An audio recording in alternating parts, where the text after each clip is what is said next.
Pues iniciemos este webinario que nos reúne el día de hoy sobre México, el desarme nuclear y las Naciones Unidas.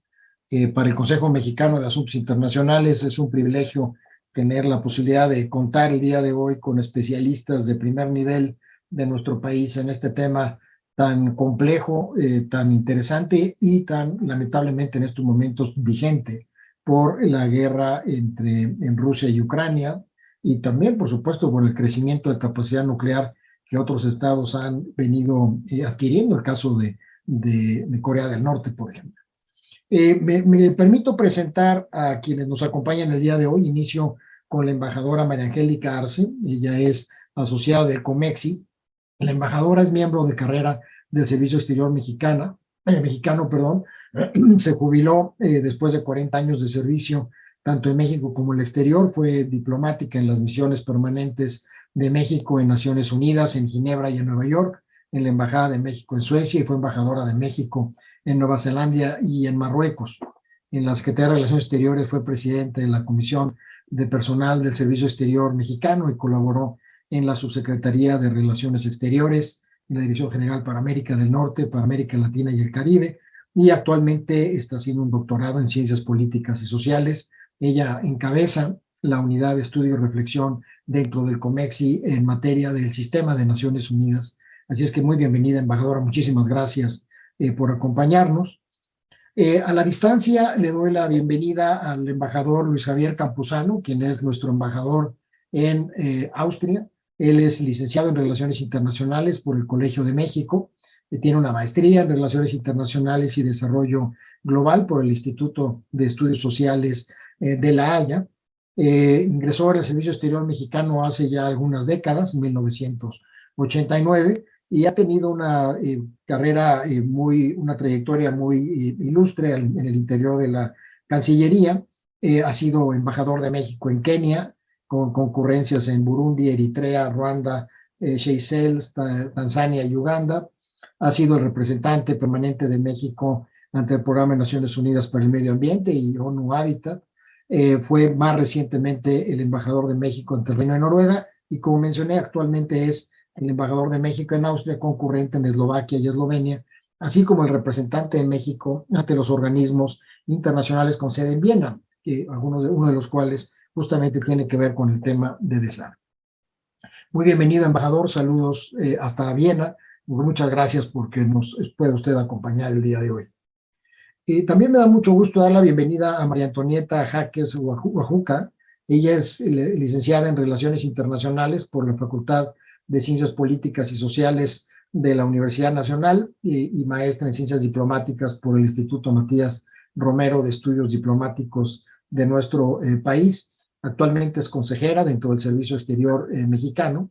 Ella es la coordinadora para desarme, no proliferación y control de armamento en la Dirección General para la Organización de Naciones Unidas dentro de nuestra propia Cancillería.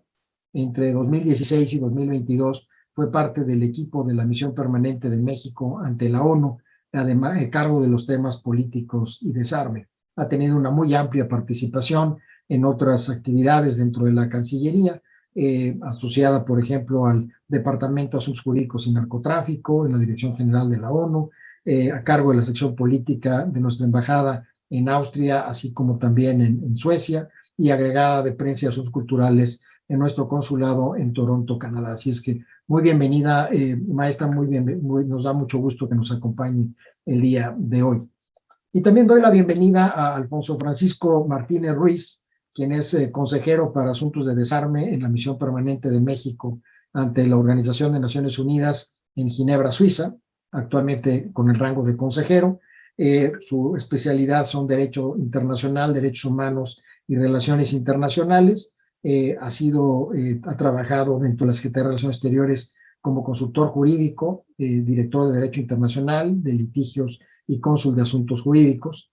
Él es licenciado en Derecho por el Instituto Tecnológico Autónomo de México, con un diplomado en Derecho Internacional Público por la misma institución, así como una maestría en Derecho Internacional por la University College de Londres. Muy bienvenido igualmente, maestro Martínez. Y bueno, para el Consejo, como dije, pues es un privilegio tener a 4 distinguidos diplomáticos mexicanos, expertos, expertas en estos temas. Y bueno, le dejo la conducción de esta conversación a la embajadora Arce, reiterando una vez más nuestro agradecimiento. Muy bienvenidos de nuevo todos. Adelante, embajadora, por favor. Muchas gracias, doctora Alcocer, y a todo el equipo de Comexi por habernos permitido organizar el evento de esta mañana. En primer lugar, le vamos a pedir al embajador Luis Javier Campuzano que nos haga su presentación eh, para conocimiento del público que nos está escuchando. El Organismo Internacional de Energía Atómica tiene una relación muy directa con lo que son armas nucleares mediante lo que se conoce como el Acuerdo de Salvaguardias Amplias, que está destinado a que los estados parte del Organismo Internacional de Energía Atómica puedan llevar a cabo sus actividades con fines pacíficos, y para esto es importante la presencia de los inspectores del OIEA. Y dada la coyuntura internacional derivada del conflicto entre Ucrania y Rusia, nos pareció sumamente pertinente empezar con el abordaje de este tema. Embajador, tiene usted la palabra. Muchas gracias. Es un honor para mí poder participar en esta reunión de Comexi. Agradezco mucho al doctor Alcocer y a la embajadora Angélica Arce por esta posibilidad, y haré una presentación lo más breve posible sobre la evolución del sistema de salvaguardias del OIEA, que efectivamente es uno de los pilares del desarme y la no proliferación. Entonces, vamos.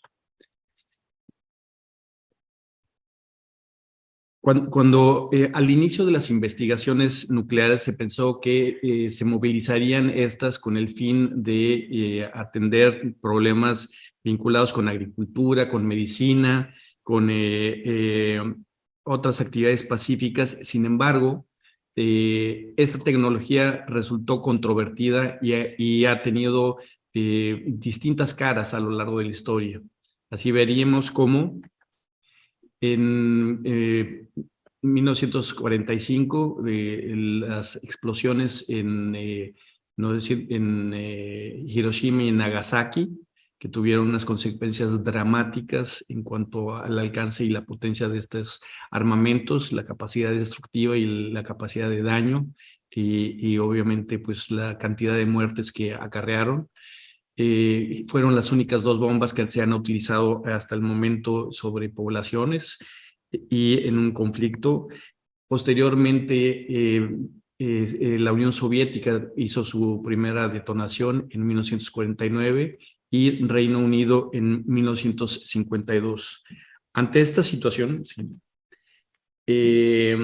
visualizando un poco cómo se estaba perfilando el mundo, el presidente Eisenhower hizo la propuesta de átomos para la paz en la Asamblea General de Naciones Unidas el 8 de diciembre de 1953, justamente como una respuesta ante los profundos temores y expectativas que infundían los descubrimientos y variados usos de la tecnología nuclear. Esto llevó a que posteriormente, en el 1956, se estableciera el Organismo Internacional de Energía Atómica, que se negoció, su estatuto se culminó en octubre de 56 y entró en vigor en 1957. Los objetivos del organismo son variados. De hecho, por un lado, tenía el aspecto de promoción de los usos pacíficos en la investigación nucleares, que son amplísimos. De hecho, tocan una infinidad de campos en agricultura, en medicina, en geología, en cuestiones de hidrología. Un ejemplo que es muy importante para México es el ejemplo de las aplicaciones para el uso de la mosca estéril para el control de plagas en el sur del país. Otro de los objetivos del organismo era también poder compartir equipos, instalaciones e información técnica y científica.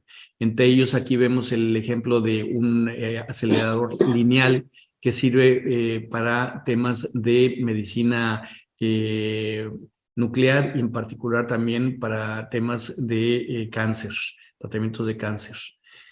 Otro de los puntos muy importantes de los objetivos del organismo eran las salvaguardias, y esto era con el objetivo que, si bien se iban a difundir las tecnologías nucleares, había un compromiso en contrapartida que todos los materiales y todas las aplicaciones que se iban a compartir tenían que estar sujetas a ese sistema de salvaguardias que aseguraría que los materiales no fueran utilizados con fines no pacíficos.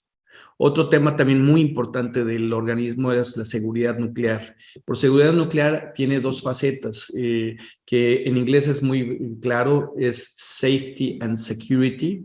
En español realmente no está bien traducido, pero es seguridad física y seguridad tecnológica. Y la seguridad física, simplemente para que puedan entenderla, tiene que ver con la cuestión de que no existan accidentes tipo lo que ocurrió en Chernobyl y en Fukushima.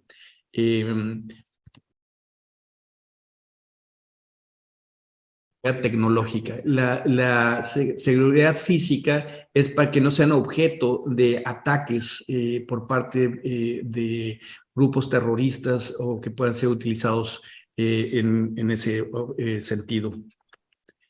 Las salvaguardias son un conjunto de medidas que sirven justamente para tratar de ubicar todos los materiales nucleares, todas las aplicaciones, todas las instalaciones donde se realizan, y tienen como propósito evitar el uso indebido para buscar objetivos no pacíficos. Hay distintos tipos de acuerdos de salvaguardia, pero son acuerdos jurídicamente vinculantes que firman los estados, o también pueden ser en conjunto, como fue el caso de Euratom y la ABAC. Las salvaguardias se aplican a los materiales fisibles especiales, que son uranio 235 y plutonio, y es plutonio 239. También a materiales básicos, que es el uranio constituido por mezclas de isótopos en su estado natural, y las medidas que se llevan a cabo, los inspectores van a los países y van a las instalaciones y hacen inspecciones in situ para verificar que no hay desvío. Después también el propósito es que a través de las salvaguardias se lleve un registro de los materiales básicos y fisibles especiales, informes periódicos, y también, pues, si hay algún no incumplimiento, se puedan hacer los avisos específicos. Hay distintos tipos de acuerdos de salvaguardia. Hay los acuerdos específicos, que son los del tipo IMCIRC. IMCIRC significa circular informativo, y es la secuencia de los documentos del organismo. El IMCIRC 66 es el que se aplica solo a instalaciones que los estados voluntariamente ponen a salvaguardias del organismo.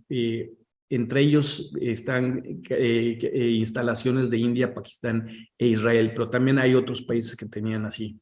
Después, los acuerdos de ofrecimiento voluntario son los acuerdos que presentaron los países con armas nucleares reconocidos posteriormente en el TNP, y son instalaciones que tenían interés el OIA de aplicar salvaguardias en esas instalaciones, y voluntariamente estos estados ofrecieron esa posibilidad. Después, los acuerdos de salvaguardia amplios, que refería la embajadora Arce, que son supuestamente se aplicaban a instalaciones más amplias y trataban de cubrir pues todas las actividades declaradas por los estados. Estamos viendo cómo se fue desarrollando el organismo.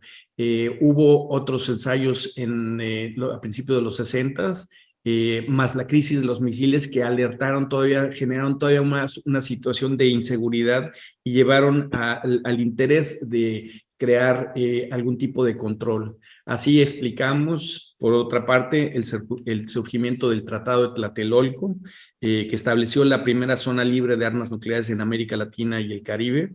así como compromisos de no proliferación y uso pacífico. Incluía la utilización de salvaguardias del OIA sobre todas las actividades nucleares y obviamente la prohibición de pruebas de armas nucleares. En 1968 se estableció el Tratado de No Proliferación, que representa el único compromiso vinculante en un tratado multilateral con el objetivo del desarme por parte de los estados poseedores de armas nucleares.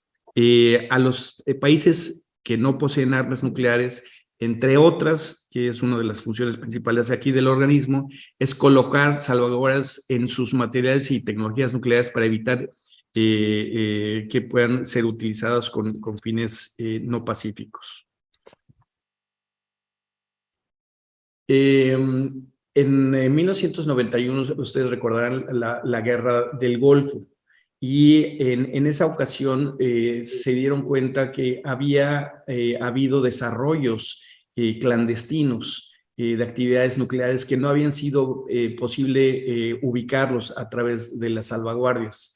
Entonces, en la siguiente lámina veremos, estas eran las instalaciones que tenía declaradas Irak antes de la guerra, eran las actividades hasta 1991. Sin embargo, en la siguiente lámina vemos todas las actividades que tenían no declaradas y que no habían sido posible identificar por las salvaguardias amplias que tenía el organismo. Entonces, en función de eso, hubo la necesidad de desarrollar un sistema más incisivo, y ahí surgió el protocolo adicional de 1997, que tenía la posibilidad de aplicarse a todas las partes del ciclo del combustible nuclear, no solo a los materiales y las instalaciones nucleares, y también permitía acceso a información complementaria provista por otros. Esto era claramente cuestiones de inteligencia proporcionadas por otros países. También tenía el acceso complementario a lugares más allá de los materiales e instalaciones nucleares. Tiene las visitas casi de sorpresa, que tienen entre 24 y 48 horas para pedir acceso a algún sitio, y tener la posibilidad también de acceder a sitios no declarados. Vemos aquí, en 95 también fue la conferencia de revisión y extensión del TNP, del cual hablará nuestra colega. Y aquí lo más importante, simplemente que con la extensión se hizo una extensión indefinida del Tratado de No Proliferación, pero además también se hizo una extensión indefinida de los acuerdos de salvaguardias. Vemos adicionalmente que en 98 se dieron también las explosiones por parte de India y de Pakistán, lo cual llevó todavía a una serie de controles mayores, donde se establecieron los controles adicionales del grupo de suministradores nucleares. Los atentados de 2001 crearon una preocupación por el posible manejo de material nuclear por actores no estatales, y por ello surgió la resolución 1540. Entre otras cosas, busca evitar que los estados brinden cualquier apoyo a los actores no estatales que intenten desarrollar, adquirir, fabricar o poseer o transportar o utilizar armas nucleares, químicas o biológicas. Estas lo podemos saltar.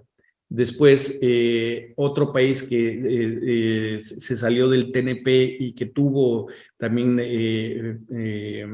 actividades no declaradas y que finalmente las hizo abiertas a través de ensayos nucleares fue la RPDC, y sigue siendo un gran problema. Hay actualmente evidencias que muy posiblemente lleven a cabo un nuevo ensayo nuclear.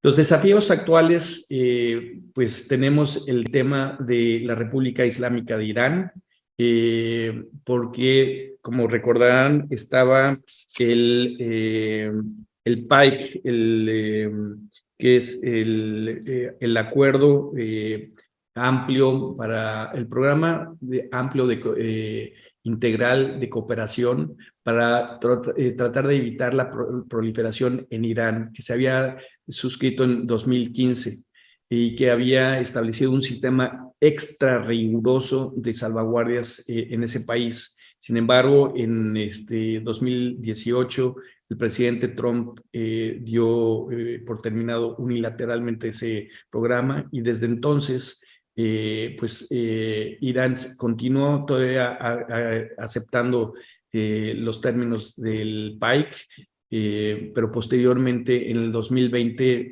ya declinó y empezó a enriquecer y a ampliar sus capacidades nucleares, lo cual es un gran problema y un riesgo realmente muy, muy fuerte de proliferación.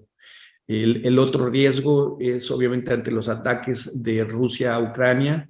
Se han generado pues riesgos, por un lado, de salvaguardias y por otro lado, de seguridad nuclear. De salvaguardias porque al atacar algunos de los centros quedaron sin la protección ni la regulación del órgano de control interno que asegura las salvaguardias del país y que está en vinculación con el Organismo Internacional de Energía Atómica. Y había la posibilidad de que actores no estatales pudieran tomar esos materiales. Y por otro lado, obviamente, el tema de seguridad, pues estamos en el caso de la central nuclear de Zaporilla, tenemos 6 reactores nucleares que están en una situación muy precaria por tener el conflicto justo al lado. Y de hecho ya ha habido casos que han afectado la provisión de energía eléctrica, que es lo que permite el enfriamiento de los reactores, y hay una posibilidad de generar un desastre. Los últimos 2 retos que anunciaría sería esta alianza entre Australia, Reino Unido y Estados Unidos para la provisión de tecnología de submarinos con propulsión nuclear, porque genera un desafío a la cuestión de las salvaguardias, porque el material que se necesita para esa propulsión es de grado de armas nucleares. Obviamente esto supuestamente se llevará dentro de un marco protegido, pero es un problema. Y el otro es obviamente también ante la inseguridad por lo que ha ocurrido en Ucrania. Tenemos a países que antes no eran parte del paraguas nuclear yendo a cubrirse, lo que genera también una tensión adicional para la proliferación. Muchas gracias. Muchas gracias, embajador. Ya regresaremos con algunos puntos que usted presentó. Y ahora quisiera darle la palabra a la consejera María Antonieta Jaques, quien recientemente regresó de Nueva York, donde estaba encargada de los temas de desarme y seguridad internacional. En estos momentos se está llevando a cabo los trabajos de la primera comisión de la Asamblea General de Naciones Unidas, que se encarga de los temas de desarme y seguridad internacional. Al día de hoy hay 76 proyectos de resolución que están examinando y negociando las delegaciones, de los cuales 24 están relacionados con armas nucleares. Algunos de estos proyectos participa México a nivel individual o en compañía con países afines, principalmente con los países de la coalición de la nueva agenda. Y obviamente pues tenemos presente lo que sucedió en la 10ª conferencia de examen del Tratado de No Proliferación de Armas Nucleares. Así que, María Antonieta, adelante. Gracias. Muchas gracias, embajadora, y gracias al COMEXI por la invitación y por dedicarle tiempo a que es uno de los temas más importantes para entender y entender bien muchas de las tensiones y de las dinámicas geopolíticas que a veces aparecen en las noticias. y que muy recientemente ocupan las titularidades, a veces con un enfoque un poco erróneo. Por eso quisiera dedicar mi participación a hablar de dos temas principalmente. El primero es el Tratado de No Proliferación y el régimen de no proliferación y desarme, y también hablar desde la perspectiva de México cuáles son las prioridades para México en ese tema, y también hablar sobre desarrollos recientes como el Tratado de Prohibición de las Armas Nucleares y por qué México ha impulsado ese tema. Ya el embajador Campuzano hizo un muy útil resumen a grandes rasgos de cuál ha sido de los hitos importantes en la era nuclear. No voy a regresar a eso, pero sí tengo que especificar que cuando hablamos del régimen de no proliferación y desarme nucleares, estamos hablando de uno de los, a mi modo de ver, más importantes logros del multilateralismo y de los acuerdos internacionales que han sido forjados en el seno de las Naciones Unidas. Porque este tratado, el Tratado de No Proliferación, que es el que cimienta este régimen, no es el único, pero es el que cimienta el régimen, es uno de los tratados más universales que ha habido de todos los países del mundo, con excepción de India, Pakistán e Israel. Todos los demás lo firmaron y lo ratificaron en diferentes momentos. Tomó tiempo la instauración del régimen y de la composición del tratado como lo conocemos ahora, pero bueno, podemos alabar al tratado como uno de los más universales que existen. También podemos decir que es uno cuyas provisiones pues han sido cumplidas en su mayoría. Para entender cuáles han sido los objetivos del tratado, tenemos que entender que el tratado está cimentado en lo que le llamamos 3 pilares. Esto no viene así escrito en la letra del tratado, pero así les decimos de cariño, que son los 3 elementos que cimientan el gran acuerdo que es el régimen de no proliferación y desarme. Y lo voy a explicar de una manera muy sencilla para tenerlo siempre en nuestra mente. Los países que en 1967, cuando empezó la negociación del tratado, no teníamos armas nucleares, nos comprometimos a no desarrollarlas, a no buscarlas, a no ayudar a otros a desarrollarlas, a no ensayarlas, a no buscarlas.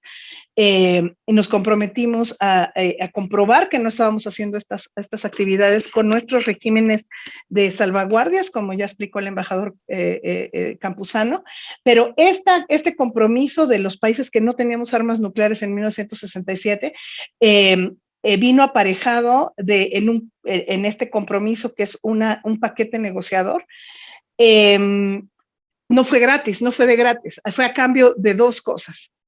Que los países que sí tenían armas nucleares en 1967, que ya habían ensayado armas nucleares exitosamente para el 1967, no interfirieran y no se opusieran obstaculizaran que los países en desarrollo, los que no teníamos armas nucleares, pudiéramos acceder a los beneficios o beneficiarnos de las aplicaciones de la energía nuclear para fines pacíficos, y que pudiéramos desarrollar, si quisiéramos, de manera voluntaria esta tecnología o beneficiarnos de estas aplicaciones.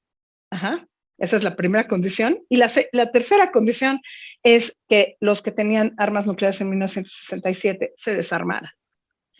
Entonces, estamos hablando de este paquete negociador con 3 pilares, que es la no proliferación, cimentada en los sistemas de salvaguardias, los usos pacíficos de la energía nuclear también relacionados con este régimen, y estos 2 pilares, o llamados así pilares, imponen obligaciones y derechos a los estados que no teníamos armas nucleares, y el desarme nuclear. El desarme nuclear está expresado de una manera un poco vaga y fue producto de arduas negociaciones en el tratado, en el artículo 6 del tratado, que dice que todas las partes del TNP están obligadas a negociar de buena fe medidas prácticas hacia el desarme nuclear. No se refiere específicamente a los estados poseedores de armas nucleares. Entonces, después de 52 años de que el tratado entró en vigor, podemos ver que las provisiones de no proliferación y de usos pacíficos de este tratado se han aplicado de manera estricta para los países no poseedores. Los casos que hemos visto de no cumplimiento, como los que explicó el embajador Campuzano en su presentación, o donde ha habido dudas, o donde ha habido falta de transparencia, opacidad hacia el Organismo Internacional de Energía Atómica o hacia la comunidad internacional, han sido severamente sancionados desde el aspecto técnico con sanciones e incluso con políticas de ostracismo político y de rechazo político por la comunidad internacional. Entonces, podemos decir que las provisiones del Tratado de No Proliferación en materia de no proliferación y en usos pacíficos se han implementado. La asignatura pendiente sigue siendo el desarme nuclear. ¿Por qué? Y esa es la razón por la que este tema es relevante, porque se piensa, uno de los primeros mitos, o que le quisiera llamar así mitos, o narrativas que se escuchan en la prensa, a veces, o de parte de incluso especialistas, es que el tema o los problemas relativos a las armas nucleares o al desarme nuclear quedaron resueltos en la Guerra Fría. Y esto es una narrativa de la Guerra Fría con variables y con hipótesis y con lenguaje de la Guerra Fría y que ya no pertenece al siglo XXI. La asignatura pendiente sigue siendo el desarme porque el Tratado de No Proliferación fue creado como un acuerdo temporal, originalmente iba a durar nada más 25 años y se creía que en esos 25 años iba a ser tiempo suficiente para poder instaurar este régimen en el que se pudiera controlar la proliferación de armas nucleares para no tener más países con armas nucleares, y también se iba a desarmar los que ya tenían armas nucleares.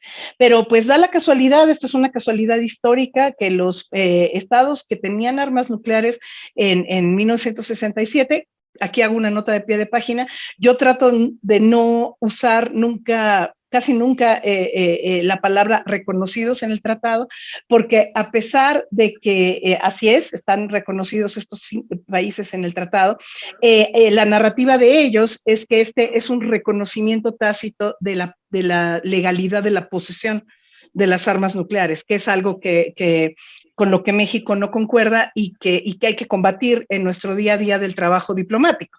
El reconocimiento en el tratado, expreso en el tratado, no quiere decir que es un reconocimiento a la posesión indefinida de las armas nucleares. El tratado especificaba que en 25 años tendrían que haberse cumplido todas las provisiones del tratado.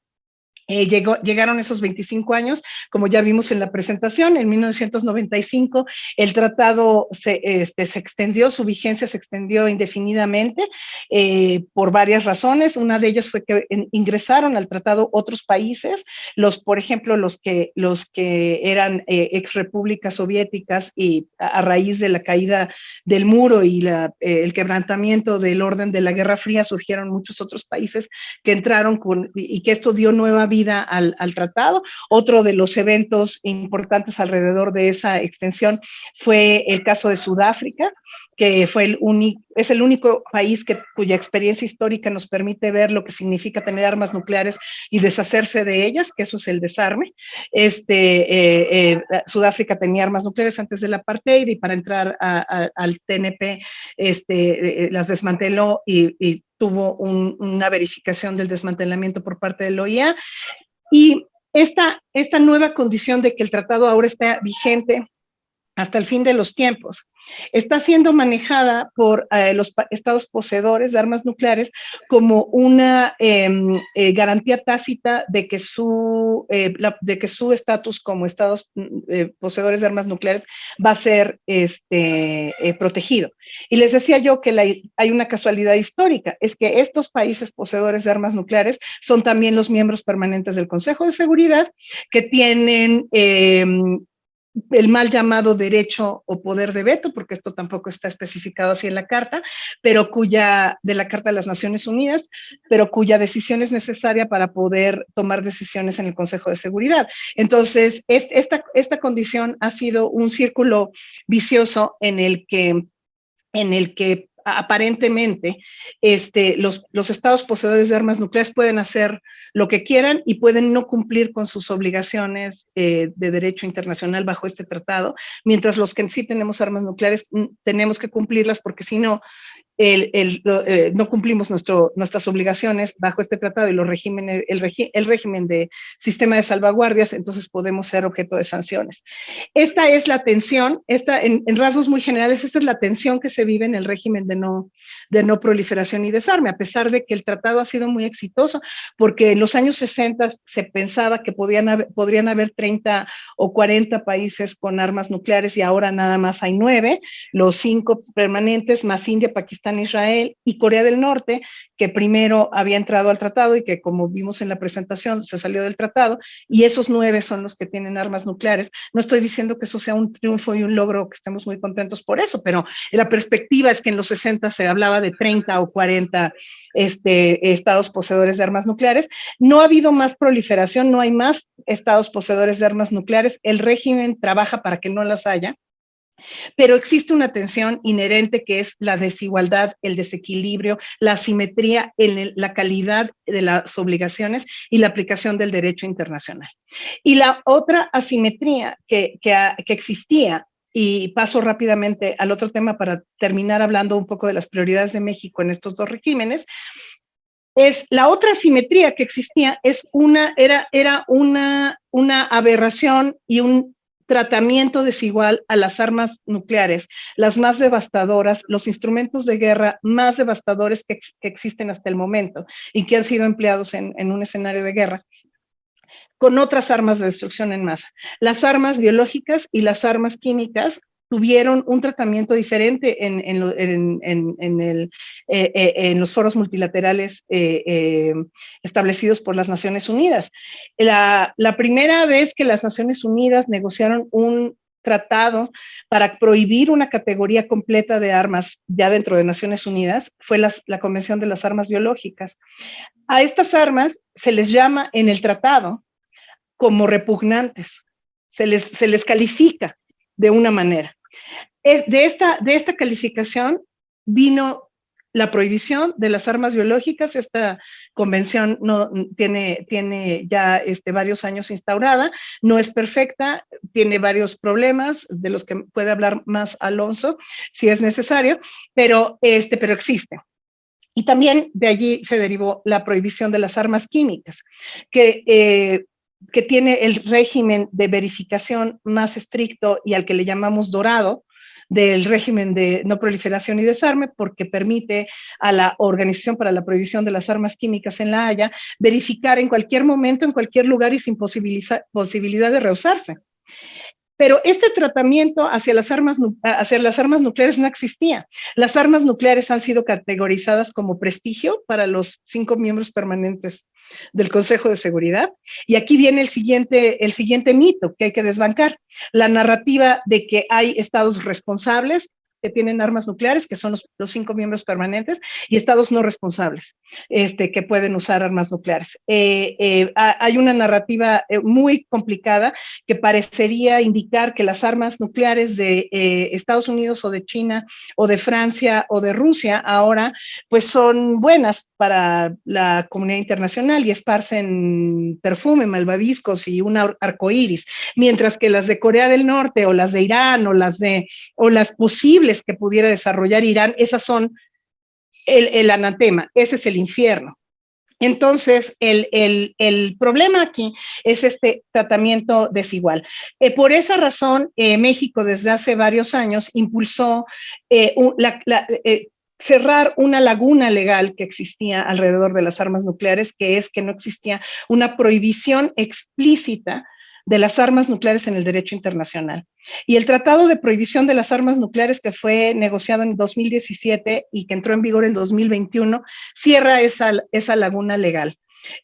Actualmente el tratado tiene 91 signatarios, 68 estados parte, y reafirma la convicción de los países como México, que estamos en zonas libres de armas nucleares, pero que también estamos cumpliendo con nuestras obligaciones dentro del Tratado de No Proliferación, de que las armas nucleares deben ser consideradas como ilegales, que no hay manera de que un arma tan devastadora puede ser usada de acuerdo al derecho internacional humanitario, de acuerdo al derecho internacional, o que pueda ser considerada como legítima. Esta es la prioridad para México y esta es la lucha de los estados no poseedores de armas nucleares de calificar al arma como lo que es, no soportar o no tolerar, no banalizar ningún tipo de amenaza, o ya sea velada o explícita, por cualquier actor, bajo cualquier circunstancia y en cualquier escenario de guerra. Y esas son las prioridades que actualmente vamos a tener que seguir impulsando y enraizando en nuestra acción, tanto bilateral, multilateral, por las circunstancias en las que nos encontramos. Hasta aquí hablaría en este momento, obviamente estoy dispuesta a responder más preguntas, pero quería tocar estos dos temas y solamente concluir con una consideración muy, muy importante, que es que refrasear un poco, parafrasear más bien lo que decía Ban Ki-moon, que no hay manos correctas para armas equivocadas. Las armas nucleares no son armas que pueden ser usadas legítimamente y no pueden haber manos responsables usándolas. Gracias. Muchas gracias, Tony, por la presentación. Y antes de darle la palabra a Alonso, bueno, ustedes están conscientes, y el público que nos escucha esta mañana, que la posición de México ha sido y sigue siendo en favor del desarme general y completo. Según la coyuntura, se ha avanzado en diferentes campos en todo lo que se refiere a los diferentes tipos de armamento. Y si bien se ha catalogado a las armas pequeñas y ligeras como las nuevas armas de destrucción en masa por la letalidad en los conflictos en curso, no hay que dejar de lado todo lo que es este camino tan difícil en la negociación para llegar a un mundo libre de armas nucleares. Alonso, te damos la palabra. Adelante, por favor. Muchísimas gracias, Angélica. En primer lugar, agradecer a Comexi por la invitación y por haber organizado este evento de un tema de renovada visibilidad en el último año, pero de persistente trascendencia desde la creación de las Naciones Unidas, como es el desarme nuclear. Obviamente me siento muy honrado de hablar después de Tony y Luis Javier, dos de los grandes expertos de desarme y que han mantenido el liderazgo, reconocimiento y la visibilidad de México en estos temas, así como cuando usted también lo hizo en Naciones Unidas, donde tuve la primera oportunidad de conocerla. Mis comentarios van a ser desde la perspectiva de Ginebra, mi participación en Ginebra, y en particular sobre la arquitectura del desarme internacional, que podemos caracterizar especialmente como una situación de crisis que se manifiesta claramente por la parálisis de la Conferencia del Desarme de los últimos 26 años. Primero comenzaré una breve historia sobre la institucionalidad del desarme. Como todos los presentes seguro saben, la Carta de Naciones Unidas solo tiene dos referencias muy básicas al desarme y a la regulación de armamentos. El artículo 11, que da ciertas facultades a la Asamblea General para elaborar principios que lleven hacia el desarme, para también orientar al Consejo de Seguridad, y el artículo 47, que establecía que el Consejo de Estado Mayor, que es, como todos sabemos, letra muerta de la Carta, que tenía que establecerse en el Consejo de Seguridad, debería de hacer un plan para el desarme y la regulación de armamentos. Ello estaba enfocado mucho más en el desarme convencional e incluso la reducción de los armamentos de los países del eje. Y nunca se aborda en la Carta el tema del desarme nuclear. Pero esto es un tema que deriva más de la situación histórica. La Carta se firmó en San Francisco 2 meses antes del uso de las armas atómicas en Hiroshima y Nagasaki. Entonces, una vez en la primera sesión de la Asamblea General, se trata de solventar esta carencia, y la primera resolución de la Asamblea General de las Naciones Unidas en su historia fue justamente para establecer un marco institucional para estudiar los problemas surgidos con el descubrimiento de la energía atómica. Entonces creó la Comisión de Energía Atómica con un mandato bastante amplio que, si bien trataba de reconocer los beneficios para la humanidad del uso de la energía atómica, también tenía como mandato identificar de manera inmediata cómo podían eliminarse las armas atómicas de los arsenales nacionales y que se asegurara que la energía nuclear únicamente se utilizaría para fines pacíficos. Entonces, podemos ver que fue un tema de principal importancia para las Naciones Unidas desde su constitución. En los primeros años de Naciones Unidas hubo cierto optimismo después de la creación de la organización, el contexto de posguerra, de efectivamente moverse positivamente y comenzaba a haber cierto avance, pero el inicio ya formal de la Guerra Fría y especialmente las primeras pruebas atómicas por la de armas nucleares por la Unión Soviética en el 49, pues hicieron que se desviaran todos los esfuerzos iniciales que había para lograr estos avances. Y fue en este contexto, si bien México siempre había participado en las negociaciones sobre el desarme nuclear desde la primera asamblea, fue a partir de este contexto donde México realmente se vuelve un actor preponderante en el tema del desarme nuclear. Y la importancia que México le otorgaba al desarme nuclear, pues yo creo que podremos decir que tiene tres factores esenciales. El primer factor es el humanitario. Desde esas épocas, los grandes diplomáticos de la época, Luis Padilla Nervo y luego obviamente Alfonso García Robles, Miguel Marín y pues todo, Manuel Tello y muchos de los diplomáticos, si bien no tenían la comprensión que tenemos ahora de la granularidad de los efectos humanitarios de las armas nucleares, sí se tenían plena conciencia de que una carrera armamentista podía representar el aniquilamiento de la humanidad. Entonces, ese sin duda pues, era un factor principal para buscar tener una incidencia en el desarme nuclear. El segundo factor es el factor político. Y aquí yo pues diría que las armas nucleares son la antítesis del multilateralismo efectivo basado en normas jurídicas que tiene como objetivo resolver problemas internacionales.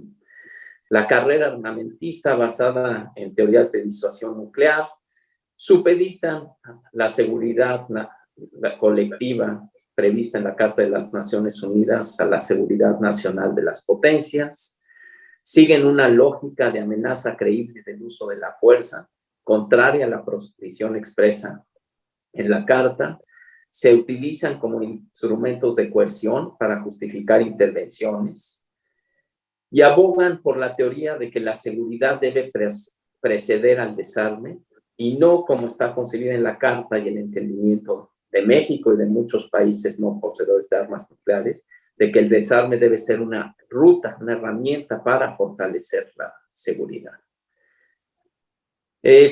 También obviamente hubo hechos de crisis regionales que motivaron a México a tener un interés prioritario en este tema, como lo dijo ya el embajador Campuzano, pues está la crisis de los misiles de Cuba, que probablemente es la crisis más grave que ha existido y que ahora se recuerda mucho con la crisis de Ucrania, como fue la crisis de los misiles de Cuba, donde México vio que el riesgo de las armas nucleares no era solo de potencias, ¿no? Lo vivimos nosotros como una vecindad contigua.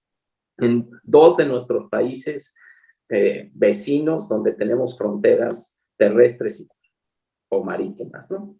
Entonces, pues obviamente eso generó que México siempre diera un interés fundamental de avanzar este tema. Y el último que también ya adelantó un poco Tony es el factor jurídico, ¿no? Desde finales del siglo XIX, con las conferencias de San Petersburgo, se había buscado prohibir ciertas armas que fueran excesivamente nocivas o de efectos indiscriminados. Y pues las armas nucleares claramente se conciben como esta categoría de armas que por su naturaleza son indiscriminadas y por lo tanto tienen que ser prohibidas por el derecho internacional. Entonces, estos eran los factores que motivaban a México a tener una posición muy activa. Y brindándolo al tema específico de la institucionalidad del desarme en Naciones Unidas, nos preocupaba que generalmente todos los debates y las negociaciones que se hacían de desarme eran únicamente a nivel de las potencias y que incluso comenzaron a ampliarlas con una conferencia de 12 países donde tenían un equilibrio entre los principales entre países aliados, ya sea el Pacto de Varsovia o de la OTAN, pero excluían a todo el resto de la comunidad internacional. Entonces aquí México empujó con la India, con Brasil, con varios, Suecia y otros muchos países, que efectivamente las discusiones de desarme deberían de ser universales o deberían de incluir a todos los estados que tuvieran interés de participar, porque las armas nucleares afectan los intereses vitales de cada uno de los miembros de Naciones Unidas y de la comunidad internacional en su conjunto.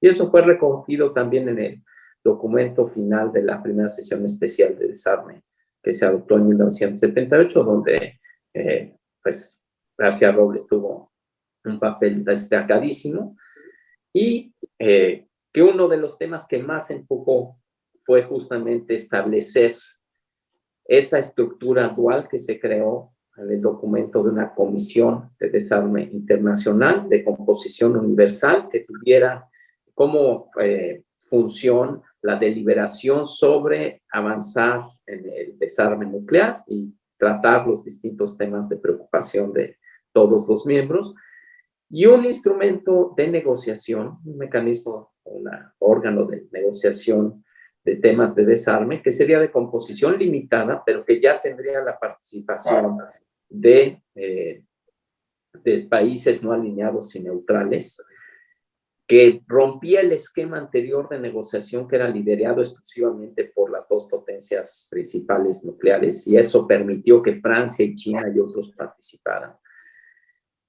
Y que tuviera presidencias rotatorias para que todos los miembros tuvieran que decir en la organización y la determinación de las prioridades de los trabajos. Entonces, eso es un poco la influencia de México para la creación de los mecanismos institucionales de desarme. Obviamente esto pues no ha funcionado idealmente, ¿no? A partir de su creación se adoptó un catálogo el decálogo para el desarme, que ha servido básicamente como la agenda de la conferencia de desarme a partir de ese año, de 1979. Y después de una década de discusiones técnicas, incluso de consideraciones científicas, se logró que por fin en la década de los 90 hubiera el marco político que permitiera la negociación de algunos de los instrumentos. En principio, obviamente, la Convención de Prohibición de Armas Químicas, que ya mencionó Tony, y el Tratado de Prohibición Completa de Ensayos Nucleares en 1996. No obstante, desde 1997, la Conferencia de Desarme se encuentra paralizada. Y la pregunta que surge es si esa parálisis es únicamente una etapa provisoria, como fue en los 80s, que es un momento de que se tienen que ajustar las dinámicas geopolíticas y los contextos confrontacionales en una forma que permitan avanzar a las negociaciones, o si estamos en presencia de una crisis institucional irresoluble. Yo creo que estamos en este segundo campo, es que la conferencia de desarme es un producto de otra época y de otras condiciones geopolíticas, y que la crisis es fundamental e irresoluble. Y lo anterior se debe de las siguientes razones. Los países no poseedores de armas nucleares han encontrado otras vías, y hemos encontrado otras vías más democráticas para avanzar negociaciones de desarme. parece cada vez más difícil justificar negociaciones en un órgano de membresía limitada que excluye de su participación a un número importante de estados cuyas contribuciones al desarme han sido notorias en la Asamblea General. Aquí quisiera nada más decir como ejemplo de la crisis, desde 1982, ya van 40 años que hay algunos estados que han pedido su ingreso a la conferencia de desarme y nunca se ha atendido con la seriedad que merece el interés de esos países para unirse a esta conferencia. El segundo aspecto de la crisis es que ante la falta de acción de la CDE se han buscado otros mecanismos de trabajo y de expertos para abordar cuestiones que en principio deberían ser el bread and butter, el día a día de la conferencia de desarme. El tema de materiales, la prohibición de la producción de materiales fisionables, por ejemplo, al estar estancados en la conferencia de desarme, ya tiene trabajos a través de un grupo de expertos gubernamentales, un panel de alto nivel, la verificación nuclear ahora se hace a través de un grupo de expertos gubernamentales que trabaja en el seno de Naciones Unidas, y el Tratado de Prohibición son ejemplos. Tiene reglas de procedimiento anacrónicas, es un órgano que fue previsto para actuar fuera del escrutinio público, con predilección de reuniones cerradas, sin participación de actores externos y con formas muy estrictas de tomas de decisiones. La falta de transparencia sigue rigiendo los trabajos de la CDE. En 2018 y 2022 se crearon órganos subsidiarios para abordar los distintos temas de la agenda. Por más que México y otros países insistimos que al ser mandatos poco ambiciosos y que reiterarían las discusiones de años anteriores, por lo menos sería viable que estuvieran abiertos al público, que quedaran registros en récord, y las potencias nucleares, especialmente dos de ellas, se negaron a cualquier incentivo de que fueran públicas, que quedara récord, y únicamente son discusiones internas que no están llevando a resultados positivos. Se tiene una regla del consenso muy estricta, que no solo es en cuanto a la toma de decisiones, ya sean sustantivas o procedimentales, sino incluso se requiere el consenso sobre el trabajo, es decir, el trabajo día a día de la conferencia. Y esto, por ejemplo, este año fue motivo de una crisis muy grave, porque evitó que se adoptara un informe siquiera mínimo de las actividades de la CDE, porque la presidencia colombiana convocó a una reunión plenaria de la conferencia de desarme, en donde se tenía conocimiento que Ucrania iba a hacer una presentación sobre la crisis actual que estaba viviendo y las implicaciones que tenía para el desarme nuclear. Y Rusia objetó la convocatoria a la reunión, buscó paralizar la reunión bajo esta regla estricta del consenso, y como se mantuvo la reunión y se siguió con las discusiones, Rusia quería que se quitara del récord y que no se reconociera que había tenido siquiera lugar esa reunión. Entonces, esta regla del consenso tan estricta no da pie ni siquiera a permitir el intercambio necesario para poder llevar a definir los temas de negociación indispensables sobre el desarme nuclear.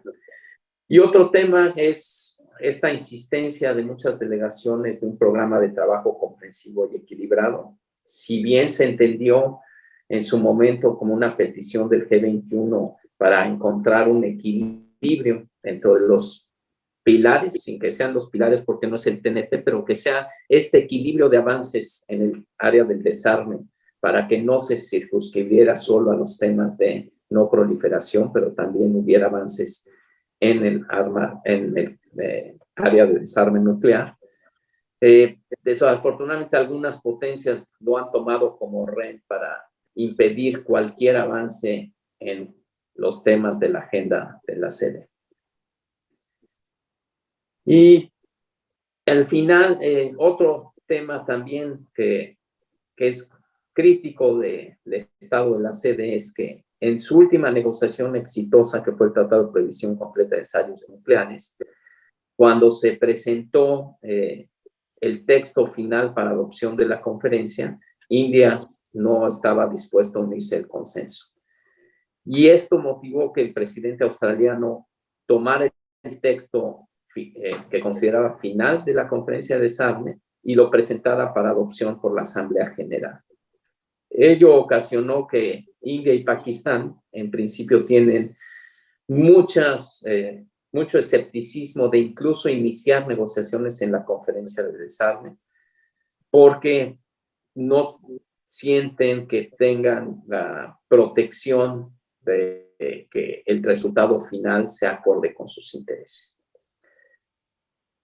Entonces, México ha seguido impulsando cambios en la conferencia de desarme. En su última presidencia presentó un documento de reformas institucionales que hiciera que las presidencias ya no fueran por rotación mensual, sino que tuvieran más tiempo para ejercerla y con ello poder determinar de manera más clara el rumbo de las sesiones anuales.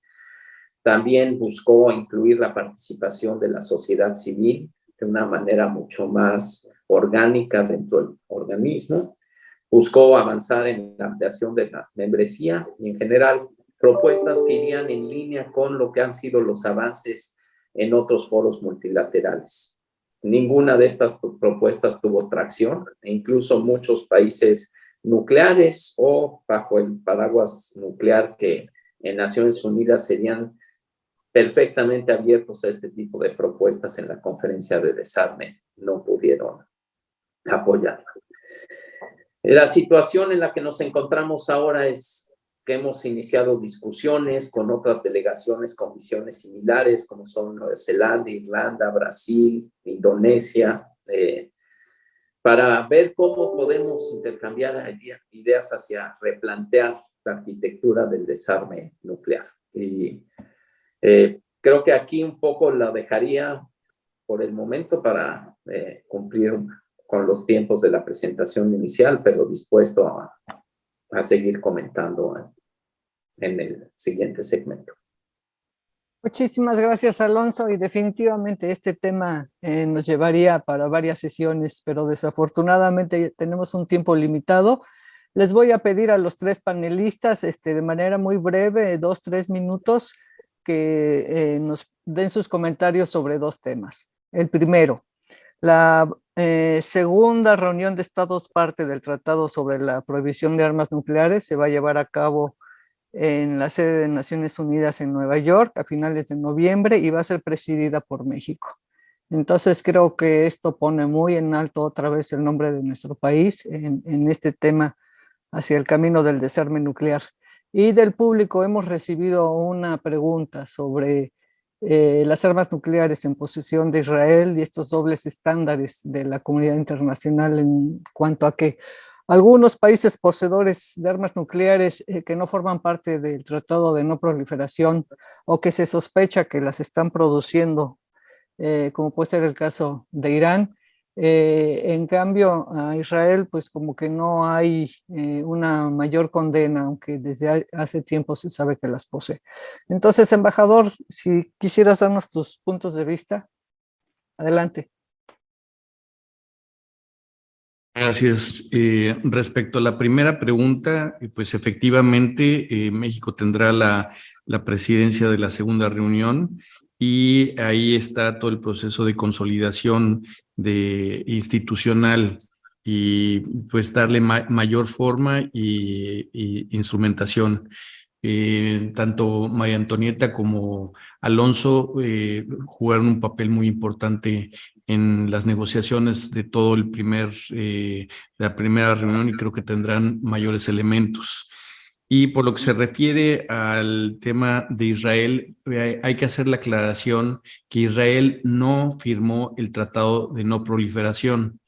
Y en el caso de Irán, sí lo firmó, lo mismo que la República Popular Democrática de Corea. Entonces, legalmente, como habíamos señalado, pues eso genera vínculos obligatorios con el organismo cuando se establecían los acuerdos de salvaguardias. Entonces, desde esa perspectiva, no le aplica a Israel un acuerdo de salvaguardas amplio, sino también, como lo señalé, es un acuerdo de tipo IMCIRC 66, que es simplemente a algunas instalaciones que ellos quieran poner, pero hay que enfatizar, no firmaron el TNP, por lo cual jurídicamente no les aplica. Obviamente, sí es una falencia que hay todavía en el régimen internacional, y por eso hay tanta insistencia por parte de los países de la zona de generar, al igual que tenemos en el Tratado de Tlatelolco, una zona libre de armas nucleares en América Latina y el Caribe, generar una zona libre de armas nucleares en Medio Oriente. Gracias. Muchas gracias. María Antonieta. Gracias. Sobre el tema relacionado con Israel, ya hice una respuesta en el chat a la pregunta. Solamente con respecto a lo que comentaba la embajadora Arce de los dobles raseros, quisiera reiterar que el principal doble rasero, que es uno de los vicios de origen de las Naciones Unidas, es la imposibilidad de poder analizar por parte del Consejo de Seguridad algún tema que involucre a los miembros permanentes o que interfiera con los miembros permanentes del Consejo de Seguridad, porque ellos con la necesidad de que haya concurrencia y que aprueben cualquier tipo de resolución para la acción o para en cualquier situación que ponga en riesgo la paz y seguridad internacionales, pues imposibilita que se analicen tanto conflictos o crisis de manera profunda si los involucran a ellos directamente. Entonces ese es el principal doble rasero que existe en Naciones Unidas, no nada más perteneciente al ámbito de las armas nucleares. Con relación al tema del tratado de prohibición, en efecto, México va a ser presidente en Nueva York. Estamos trabajando actualmente con las partes del tratado para instrumentar el plan de acción que se fue aprobado en Viena en junio de este año, de este tratado, que es algo pues muy, muy relevante. Y no quiero hacer una explicación muy detallada, sino nada más muy brevemente concientizar a la audiencia lo que esto significa. O sea, lo que significa, porque puede haber muchas malinterpretaciones. O sea, actualmente los estados que estamos firmando el Tratado de Prohibición de las Armas Nucleares, ninguno tenemos armas nucleares. Entonces nos dicen, bueno, ¿y ustedes pues qué, no? O sea, como alguna vez se dijeron en los años 60 sobre las zonas libres, pues es un grupo de monjes haciendo un tratado para prohibirla, o legislando sobre la castidad, ¿no? Lo que quiero, o sea, lo que quiero subrayar es que los estados que no poseedores de armas nucleares bajo el TNP, todos estamos cumpliendo con nuestras obligaciones, como ya lo dije. Muchos de estos estados somos también estados parte de zonas libres de armas nucleares. 116 países somos actualmente parte de tratados que establecen zonas libres de armas nucleares. O sea, no nada más América Latina y el Caribe, 116 estados. Estas obligaciones jurídicas también se repiten, se refuerzan con nuestra participación en otros tratados, como el Tratado de Prohibición de los Ensayos, que ya mencionó Alonso, que no ha entrado en vigor. Pero lo que quiero decir es que para nosotros todos estos nuevos regímenes jurídicos o nuevos tratados refuerzan la idea, refuerzan nuestras obligaciones de que no vamos a optar por la opción nuclear y que no vamos a permitir que la opción nuclear sea la que impere. Actualmente la cantidad de países que tenemos esta visión es mayoritaria. Entonces, este tipo de tratados refuerza la visión de la mayoría de los miembros de la comunidad internacional que es contra las armas nucleares. Uno de los principales productos de la primera conferencia de las partes fue una declaración política que condena cualquier tipo de amenaza nuclear, velada o no velada, por cualquier actor y bajo cualquier circunstancia. Y esto es algo que en esta coyuntura es muy relevante.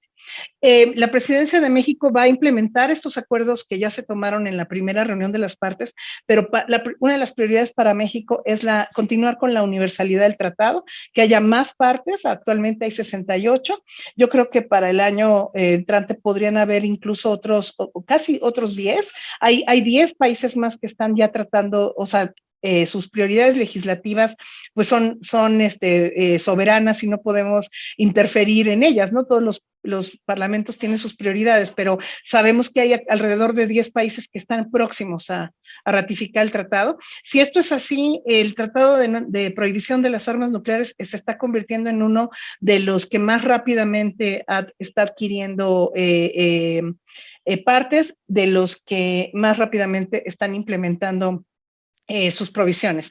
Una crítica frecuente que se hace al tratado es, bueno, si ustedes no tienen armas nucleares, ¿cuántas armas se van a deshacer con este tratado? La respuesta es muy fácil, ninguna, porque los estados poseedores de armas nucleares son los que tienen la obligación bajo el TNP de desarmarse y ellos son los que tienen la responsabilidad especial, pero los demás estados también tenemos la responsabilidad internacional de no permitir que haya acciones que sean contrarias a los principios de la Carta, como la amenaza del uso de la fuerza, o al derecho internacional humanitario, como es la utilización de instrumentos de guerra que no puedan distinguir entre civiles y militares, por ejemplo. Entonces, la comunidad internacional, aunque no tenga esas armas, tiene la obligación de no permitir la normalización de la existencia y el uso de este armamento. Gracias. Así es, seguir poniendo el dedo en el renglón. Alonso, por favor, tus comentarios finales. Sí, muchas gracias. Bueno, respecto a la segunda reunión de Estados parte, únicamente para complementar lo ya dicho por Luis Javier y por Tony, además de ser un tratado que efectivamente da un mensaje político del compromiso con la eliminación total de las armas nucleares y la prohibición que debe de existir bajo el derecho internacional, también puede ser un instrumento paradigmático en ciertos aspectos específicos relacionados con el desarme nuclear. En particular, hay dos que son muy interesantes, que el primero es de naturaleza totalmente humanitaria, como es la asistencia a víctimas y la remediación ambiental, que es un tema que se aborda de manera sustantiva en el tratado y que se ha establecido ya a través de la primera reunión de Estados parte un marco de seguimiento para establecer el compromiso de todos los Estados parte para atender justamente estos aspectos humanitarios. Entonces, está trabajando a través de grupos de expertos para presentar resultados a la segunda reunión de Estados parte, de elementos de cómo atender a las víctimas, tanto en sus efectos físicos y psicológicos, de crear un fondo de apoyo a asistencia a víctimas y también de tener conocimiento de los daños ambientales generados no solo, obviamente, por Nagasaki y Hiroshima, que son las únicas dos ocasiones que se han utilizado las armas en un contexto de guerra, sino más de 1,400 pruebas o ensayos en atmósfera que se han hecho de las armas nucleares y que han dejado un impacto ambiental muy importante en el Pacífico, en Asia Central e incluso en Nuevo México y en las zonas de Estados Unidos. Entonces es otro aspecto que trata este tratado que es importante. Otra dinámica del tratado que es muy interesante es el de verificación. El artículo 4 del tratado establece un mecanismo de verificación para los estados que ya sea que se incorporan al tratado después de eliminar sus arsenales nucleares o que se incorporan al tratado para eliminar los arsenales nucleares en un plazo determinado que se acordó en la primera reunión de Estados parte. Y ese es un trabajo que permite ver la verificación desde otra dinámica a la que ha existido en los trabajos de las potencias nucleares, que es una verificación basada en la desconfianza, en la reducción más que en la eliminación. Y aquí tenemos que buscar un parámetro de la verificación cooperativa con el enfoque mismo de la eliminación absoluta más que de la reducción, asegurándonos para ellos y utilizar los mecanismos ya existentes de la OIA, del Tratado de Prohibición de Ensayos Nucleares y otros. Entonces, todas esas dinámicas van a ser trabajos sustantivos técnicos que se tienen que hacer en el ámbito del TEPAN, que no se van a resolver en la segunda reunión de Estados parte, pero sí se van a tener que seguir abordando y encontrar las especificidades de estudio que sean requeridas. Otro aspecto importante que creo que también la Presidencia de México va a seguir impulsando es la participación de observadores en la reunión. Ya en la primera reunión de Estados parte, fueron algunos países de la OTAN como observadores al tratado. Y si bien no pudieron unirse o no están en condiciones políticas actualmente para unirse al tratado, el que participen como observadores en la reunión, por lo menos permite un diálogo y una interacción con ese tipo de estados que, por ejemplo, han manifestado interés de apoyar en las labores de asistencia a víctimas y remediación ambiental. Entonces, creo que hay varias dinámicas que como México podemos seguir impulsando y como usted bien dijo, como líderes reconocidos en el área del desarme nuclear. Y finalmente, sobre los dobles estándares, aquí yo creo que es importante decir que primero hay distintas obligaciones de los estados y los estados, algunos se comprometieron al tratado de no proliferación, otros no, y la dinámica o los actos que llevan a cabo desde el sentido esencialmente jurídico se tienen que medir desde distintos baremos, digamos. Pero más allá de la obligación bajo el Tratado de No Proliferación, México siempre ha condenado la proliferación de las armas nucleares de todos los actores. Y creo que es algo que hacemos conjuntamente la mayoría de los países no alineados o neutrales. Y en ese sentido, México hace siempre, a través de la ANAC, que es la coalición de la nueva agenda, un movimiento de países que han tenido una preponderancia fundamental en los avances del desarme nuclear, para llamar a la plena universalización y por nombre mencionar a India, Pakistán, Israel, ¿no? Que tienen que hacerse parte del Tratado de No Proliferación y como estatus de país no nuclear. Hemos apoyado siempre las iniciativas para un tratado de zona libre de armas nucleares en Medio Oriente y de otras armas de destrucción en masa, entendiendo que es de fundamental importancia que Israel sea parte también de este ejercicio para que efectivamente la desnuclearización del Medio Oriente sea un elemento que permita consolidar la paz de esa reunión, de esa zona que lleva tantas décadas en crisis, ¿no? Y en ese sentido, creo que desde la perspectiva de México y de muchos países no hay un doble rasero, ¿no? Más allá de las obligaciones jurídicas de cada uno de los países, nosotros con todos los países consideramos que es ilegal e ilegítimo la posesión de las armas nucleares y cualquier amenaza o uso de ellas es ilegal. Muchísimas gracias, Alonso. Ya excedimos el tiempo que se nos había asignado, así que las preguntas-respuestas se las vamos a contestar por correo electrónico. Quiero agradecer muchísimo nuevamente a todo el equipo de Comexi por habernos brindado la oportunidad de celebrar este webinario y de manera muy especial a mis 3 colegas brillantísimos integrantes del Servicio Exterior Mexicano por su tiempo y por su disposición para compartir parte de su amplia experiencia, en este caso en temas multilaterales enfocado en el desarme nuclear.